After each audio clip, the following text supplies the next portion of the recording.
It's an amazing opportunity to be with you guys. I've been teaching your youth, every couple of years at the Life Conference for the last, 10, 12 years or so.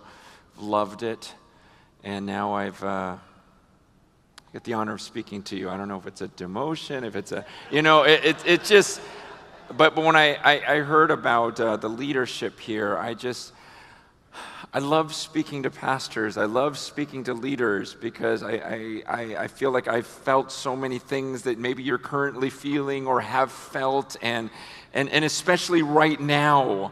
I just feel this new urgency that we need to be strong. We need to be united. There's so many crazy things going in the world, and we need the leaders to just be immovable, to be stable. And we live in a time where I see so many leaders just fearful. We're afraid. We're scared of making mistakes, and there's just so much pressure on us. So I've looked forward to this time, and I have been praying for you. I've been praying for your strength and for your courage. And I just want to ask you, on a scale of 1 to 10, if you saw that category, strength and courage, what would you rate yourself right now? I'm just going, no, I'm strong, I'm secure in the Lord, I know who I am right now, and I'm actually really courageous. Like I'm ready to try something, I'm ready to step out in faith. I mean, where are you on that scale? I mean, I'm 47, and I just think about life, and I go, gosh, I don't know that life here in this country, and when compared, when in talking about Christianity, I don't know that it's ever been so bleak. And yet I can honestly say I don't know that I've ever been this confident in my faith. I look at where we're headed and I'm going, gosh, this doesn't look good. And yet I go, I don't fear anything. I'm so confident about the future and the future of the church. I hope that's the way you feel too. I mean, I just sense this strengthening in the church and kind of a blowing away of the chaff and going, okay, what's going to be left here? And we're going to get serious about this. So I'm very excited about the future of the church.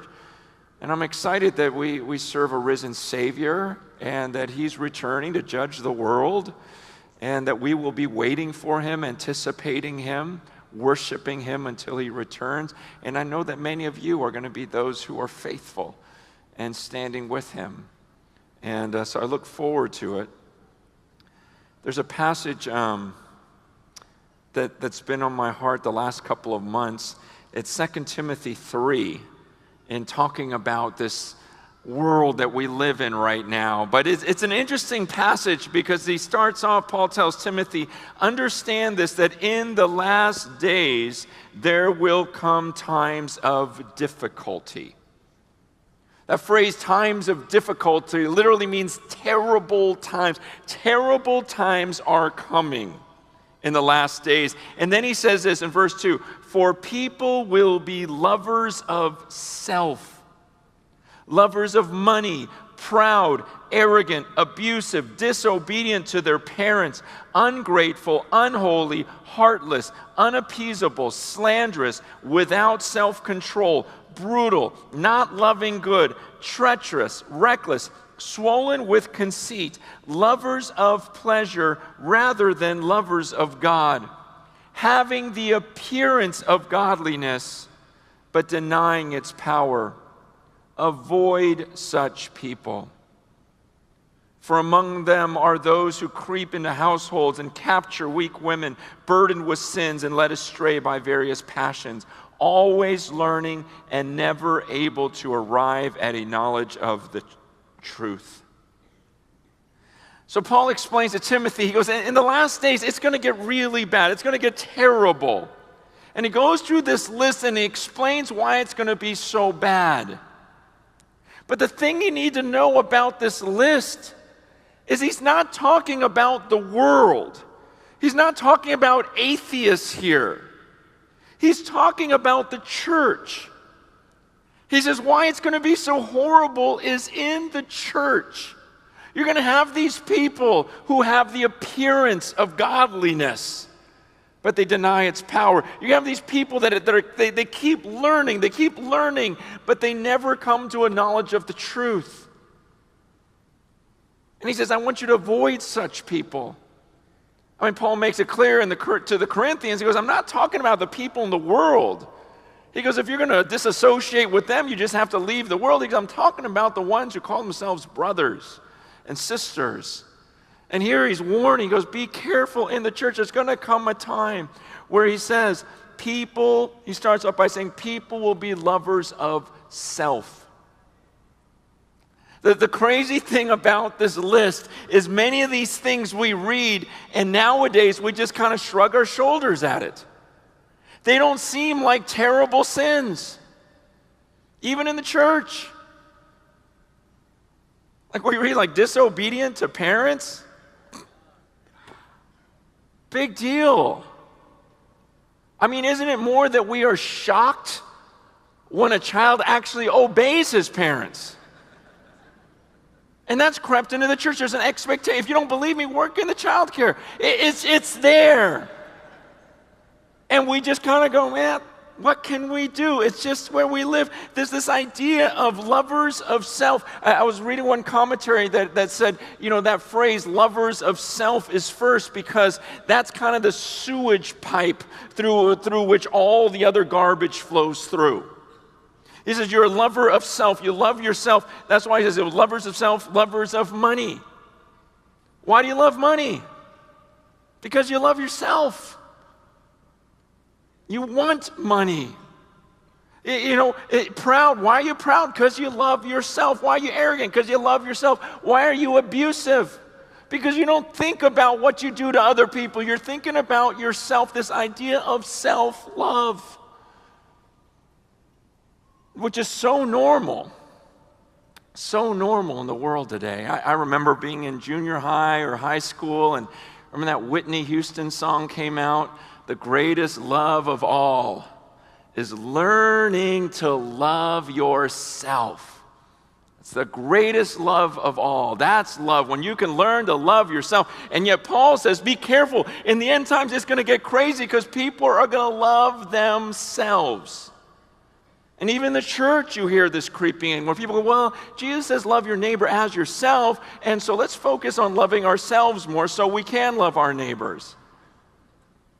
Because I don't love myself enough. And the truth is you're going, man, no, you're crazy about yourself. Every time we get together, you want to talk about yourself. Let's talk about me and how I can love me and how you can love me. It's just this idea. He goes, understand and it's become so normal to us. I mean, I was reading this thing about the sociologists are saying that our culture, this generation, is by far, by a long shot, the most narcissistic culture to ever exist. I mean, we think it's normal and acceptable for every single person in our country to create a page talking about themselves. Wanting everyone to look at themselves. Everyone thinking, I have the opinion that's going to change. We think that's normal. You understand, back then they'd be like, you got to be kidding me. Everyone is going to think that their voice should be heard, and everyone is going to build this shrine to themselves so that everyone else can see and make themselves look as good as possible. It's normal. And Paul says this is going to get terrible because this is going to be in the church. People are going to be lovers of self, not lovers of God. They're going to love themselves, be arrogant, proud. They'll love money, abusive, disobedient to their parents, ungrateful, which is the mark of a spirit-filled person, as he just thanks God for everything in Christ Jesus. But they're going to become ungrateful, unholy. They're not going to care about holiness. Let me just say something about that. Okay, when I grew up, we talked a lot about purity and holiness. And lately, there's been a new thing happening, which there's part of it that I love. And I feel like I'm part of the one that instigated some of this, where I would look at the church and go, man, there's starving people out in the world. There's people with no clean drinking water. There's girls that are in, little children and little boys who are being sold into slavery as sex slaves. We got to get to them. We got to get water to them. We got to get food to them. We got to rescue them from all these places. And I was just trying to awaken a church, and I saw this younger generation that had this faith and said, I'll jump on a plane right now. I'll jump on a plane right now. I'll risk my life to rescue these kids. I'll risk my life. I'll give everything I have. And I love it. I go, man, that's a great, great passion. I see this fire and I see this faith. But that same generation, I also see that they've walked away from holiness. And we're willing to go and take steps of faith. But are we willing to keep our bodies pure? And our minds pure? Are we still concerned about being morally pure in the eyes of God? You can be heartless, unappeasable, slanderous, without self-control, brutal, not loving good, treacherous, reckless, swollen with conceit, lovers of pleasure rather than lovers of God. Again, how many times are we seeing it now, even in the church, where we're trying to draw people into the church through pleasure? Come on, if you follow God, He'll make you rich. He'll get everyone healthy. You'll have your family back. Don't you want God? And it's all about you, and it's all about pleasure. And they're like, okay, let me try that. If that's going to restore my marriage, if that's going to make my kids love me, if that's going to take away my sickness, if that's going to help me get a job, if that's going to make me rich. And you've got this gospel being preached out there saying, if you follow Jesus, you will get this. Rather than, no, if you follow Jesus, you'll get Jesus. And that's enough. That's enough. He'll be your shepherd, and you won't even want. It'll be like your cup is overflowing. But he says, no, in the end times, they're going to be lovers of pleasure, not lovers of self. And so I've been praying, going, God, I don't want to be like, the end is near kind of guy, but I look at the world, and I look at where we're at, and I look at the church, and I go, gosh, now is the time for us to be strong and go, okay, that's fine. That's going to happen, but not me. That's why I love when Paul would tell Timothy things and say, the world's going to get this way. But as for you, man of God, not you. Okay, this is what's going to happen in the future, but you, here's what I want from you.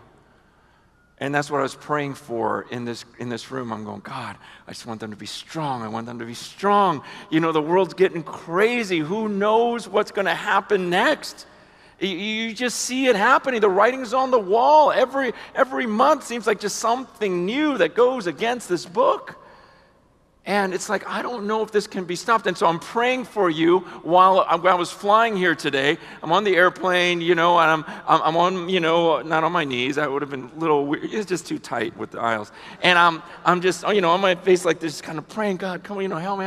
And I take a break and I would look, and, you got the TV screens going on, and I'm praying. And every time I peek up, that show, The Deadliest Catch was on. That's about people who go to the Bering Sea and try to catch a crab and die. And so I'm praying and I'm looking, at the TV every once in a while, praying some more, looking up, watching, okay, how many did they catch? But there was this picture, and I'm not trying to exegete Deadliest Catch, but there was just this thought of, man, our job, sometimes we as believers will look at the world and all the stuff that's going on, and we try to change that. And I just don't know if that's what I see in here. It seems like there are some things that are inevitable of where our world is going to go. And our job is not to calm the sea, but to make sure our boat is intact. and make sure it keeps heading in the right direction. And make sure that crew is strong and courageous. And we just keep going and keep steadying the course, because we're not going to be able to affect the whole world in that sense.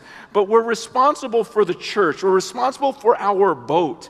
And I just kept looking at these boats being turned and tossed by the ocean. It's like, man, it wasn't their job to try to calm the seas. They can't do that. But the boat, they had control over that. The crew, they had control over that. And it was just this picture in my mind as I was reading 2 Timothy, going, man, that's what he's saying here. Is, okay, this is going to happen, but you, the church, what are you going to do amidst that? Are you going to stay the course? Are you going to keep these people encouraged and focused and go, no, we're heading somewhere. I know right now it feels like we're going backwards. The storm's coming right at us and we're turning left, right, everything else. People are getting thrown overboard. But let's just keep this thing going, because it's going to happen. We got to keep going in this direction. See, this is about the church. I think a lot of times we need to pay less attention to the world and more attention to the church. That's what Paul was saying, right? In 1 Corinthians 5. It's like, I'm not asking you to judge the outsiders, but I am asking you to judge the church, to judge those who are inside. That's what we're called to do. And the first place we have to look at is us, right?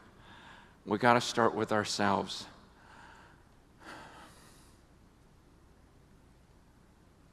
Are you personally deeply in love with Jesus right now? Are you secure, strong, courageous? Going, God, I love you. I see where this world is going. I'm not going with it. I'll go against the flow because I love you. Are you still in love with your people? During this council, we're talking about being this family. But I've made many mistakes in ministry by assuming that couple's doing fine. I mean, haven't there been so many times where you have dinner with a couple and you have a good time, whatever, and then you find out like a week later, 2 weeks later, that they're ready to leave each other, and you're like, what? I just assumed everything was fine. They seem fine, and you just want to kick yourself like, oh, I should have seen this, I should have seen this, I should have seen this. I just assumed they were fine because they're on staff. I assumed they were fine. He's an elder. I assumed he was fine. He went to Bible college. I assumed this, I assumed that. And so it's very easy for me to walk in this room and go, man, I'm just going to assume they all love their people. And they love being shepherds. They love the people they lead. And that would be such a foolish assumption. Man, having spent most of my life in ministry, there were many seasons where I can't say that I loved the people I ministered to. That's why John was asking me, he goes, how do you prepare before you speak? And I said, I've got a series of 7 questions that I ask myself. But the second question I ask is, do I really love these people? Because there are many times when I've walked on a stage and I didn't love the people. I was just getting the message across. But I didn't look in their eyes and think, okay, if I really loved her, if I really loved him, what would I say? What would I really say that's going to matter 100 years from now? That's going to matter when he stands before God. Man, what can I say? God, I care about him. I care about these people. I don't want them to just keep doing this and going through the routine and then standing before you. If their hearts were gone and they were just speaking with their lips and just, working a job and taking a salary and just, going on with tradition rather than, man, igniting their hearts again and not forsaking their first love. It's like, okay, God, help me to love them. And even right now, as I'm looking at you, I'm going, God, help me to really care, to really believe I'm doing something up here and trying to use whatever spiritual gift I have to bless you. So that maybe 100 years from now, when you look me in the eyes, you can say, man, I remember what you said that day. It had an impact on me. It got me thinking, do I still believe that God that I first believed in when I was young? Because I remember being young. I remember walking out of Sunday school and believing in the story of David and Goliath and walking around going, no, I can do anything. I can do anything. I remember as a young minister just, walking around, maybe knocking on doors, just believing that God was going to do something and then slowly board meetings happened.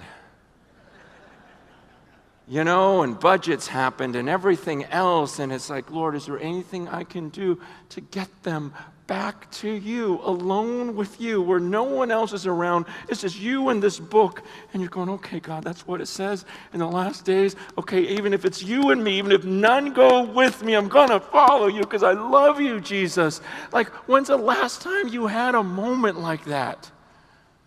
Where it's just you adoring God?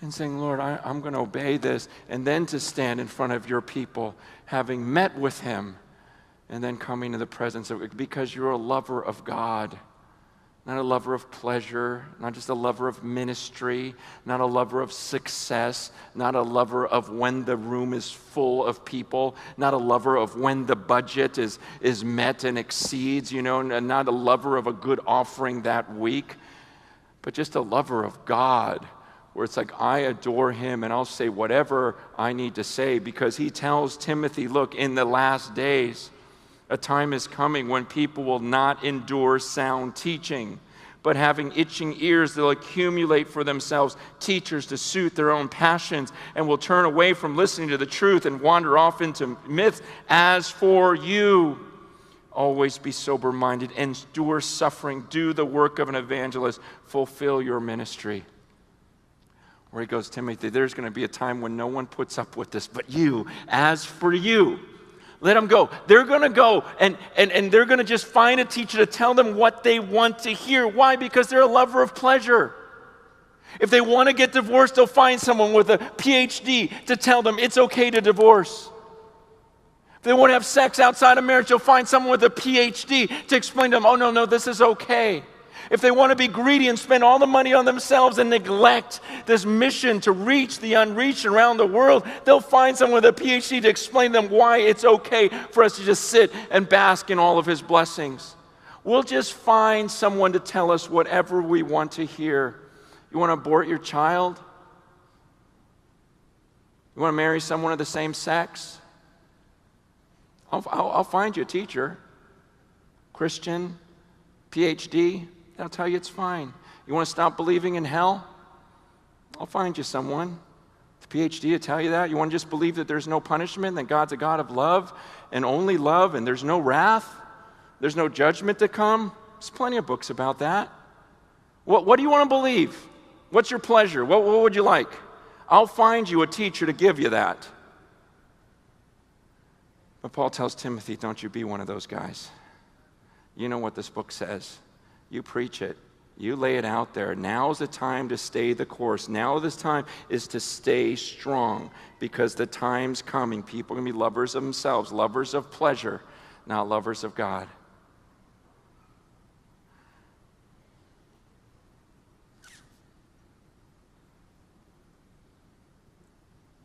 Do you love your staff right now?